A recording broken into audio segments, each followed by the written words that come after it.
I have 5 little rules that you can follow as you find your spark and bring your spark to life.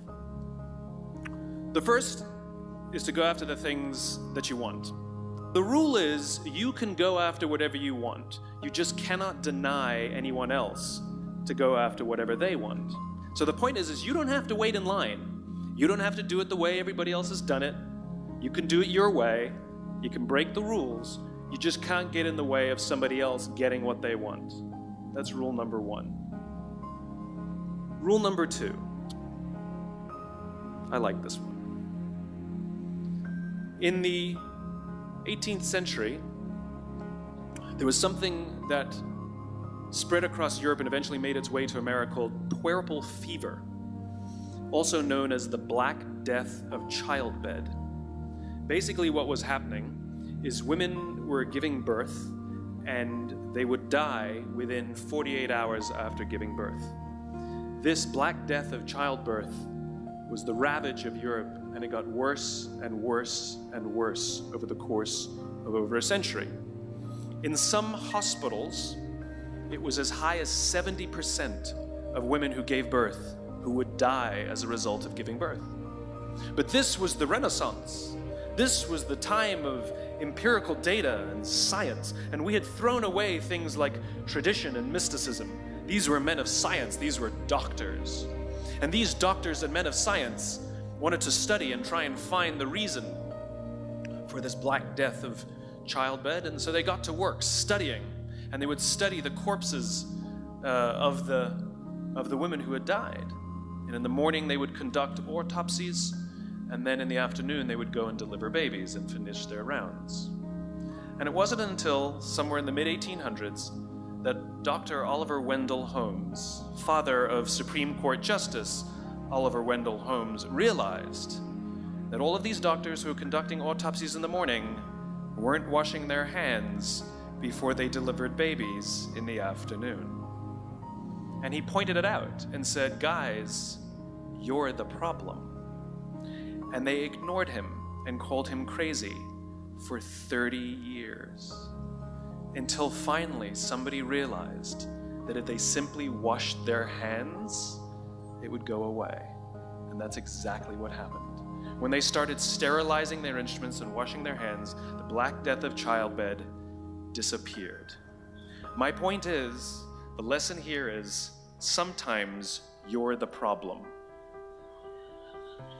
We've seen this happen all too recently with our new men of science and empirical studiers, and these men of finance who are smarter than the rest of us until the thing collapsed. And they blamed everything else except themselves. And my point is take accountability for your actions. You can take all the credit in the world for the things that you do right, as long as you also take responsibility for the things you do wrong. It must be a balanced equation. You don't get it one way and not the other. You get to take credit when you also take accountability. That's lesson 2. Lesson 3, take care of each other. The United States Navy SEALs are perhaps the most elite warriors in the world. And one of the SEALs was asked, who makes it through the selection process? Who is able to become a SEAL? And his answer was, I can't tell you the kind of person that becomes a SEAL. I can't tell you the kind of person that makes it through BUD/S. But I can tell you the kind of people who don't become SEALs. He says the guys that show up with huge, bulging muscles, covered in tattoos, who want to prove to the world how tough they are, none of them make it through. He said the preening leaders who like to delegate all their responsibility and never do anything themselves, none of them make it through. He said the star college athletes who've never really been tested to the core of their being, none of them make it through. He says some of the guys that make it through are skinny, scrawny. He said some of the guys that make it through, you will see them shivering out of fear.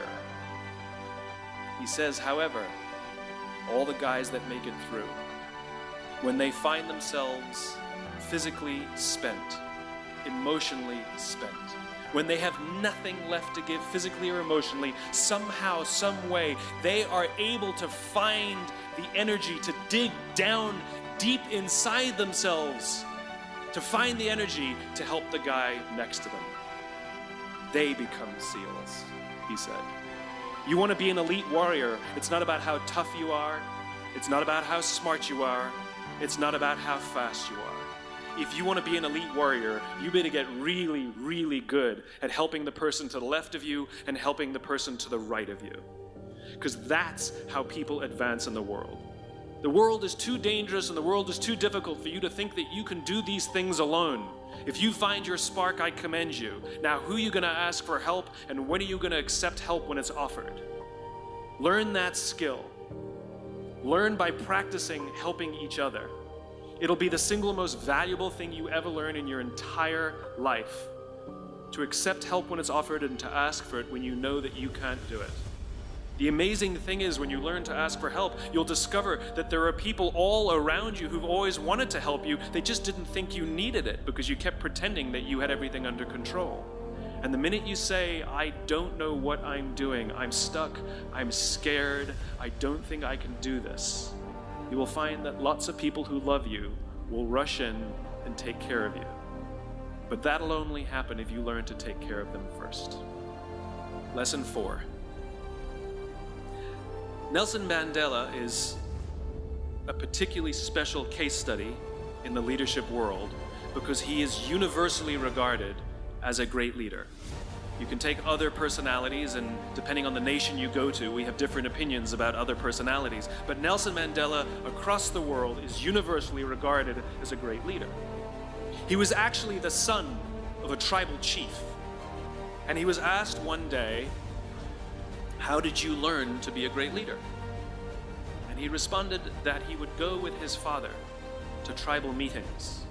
And he remembers two things when his father would meet with other elders. One, they would always sit in a circle. And two, his father was always the last to speak. You will be told your whole life that you need to learn to listen. I would say that you need to learn to be the last to speak. I see it in boardrooms every day of the week. Even people who consider themselves good leaders, who may actually be decent leaders, will walk into a room and say, here's the problem, here's what I think, but I'm interested in your opinion, let's go around the room. It's too late. The skill to hold your opinions to yourself until everyone has spoken does two things. One, it gives everybody else the feeling that they have been heard. It gives everyone else the ability to feel that they have contributed. And two, you get the benefit of hearing what everybody else has to think before you render your opinion. The skill is really to keep your opinions to yourself. If you agree with somebody, don't nod yes. If you disagree with somebody, don't nod no. Simply sit there, take it all in, and the only thing you're allowed to do is ask questions so that you can understand what they mean and why they have the opinion that they have. You must understand from where they are speaking, why they have the opinion they have, not just what they are saying. And at the end, you will get your turn. It sounds easy, it's not. Practice being the last to speak. That's what Nelson Mandela did. Number 5, my favorite one of all. True story. There was a former Undersecretary of Defense who was invited to give a speech at a large conference, about 1,000 people. And he was standing on the stage with his cup of coffee in a styrofoam cup, giving his prepared remarks with his PowerPoint behind him. And he took a sip of his coffee and he smiled and he looked down at the coffee. And then he went off script. And he said, last year I spoke at this exact same conference. Last year I was still the undersecretary. And when I spoke here last year, they flew me here business class.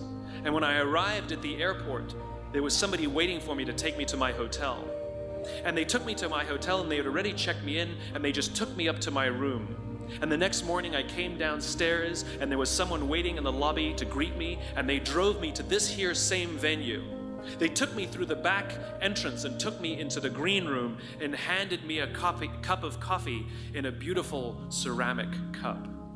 He says the lesson is, The ceramic cup was never meant for me. It was meant for the position I held. I deserve a styrofoam cup. Remember this. As you gain fame, as you gain fortune, as you gain position and seniority, people will treat you better. They will hold doors open for you. They will get you a cup of tea and coffee without you even asking. They will call you sir and ma'am, and they will give you stuff. None of that stuff is meant for you. That stuff is meant for the position you hold. It is meant for the level that you have achieved of leader or success or whatever you want to call it. But you will always deserve a styrofoam cup. Remember that. Remember that lesson of humility and gratitude. You can accept all the free stuff. You can accept all the perks. Absolutely, you can enjoy them. But just be grateful for them and know that they're not for you.